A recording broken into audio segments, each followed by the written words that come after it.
Cum un obișnuit servitor a creat cel mai cunoscut brand de încălțăminte pentru skater. La începutul anilor 30, Paul Under lucra la o companie care în anii aceia producea încălțăminte. Toată viața, Paul și-a dedicat lucrând la fabrică. El știa totul despre cum să faci încălțăminte, din ce să faci încălțăminte și așa mai departe.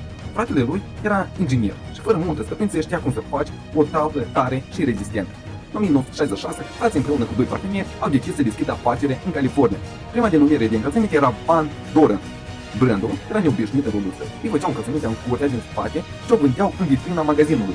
Cu timpul a devenit vestită printre skater. La începutul, compania avea doar un model, numărul 44. În 1975, compania a ratat modelul Era.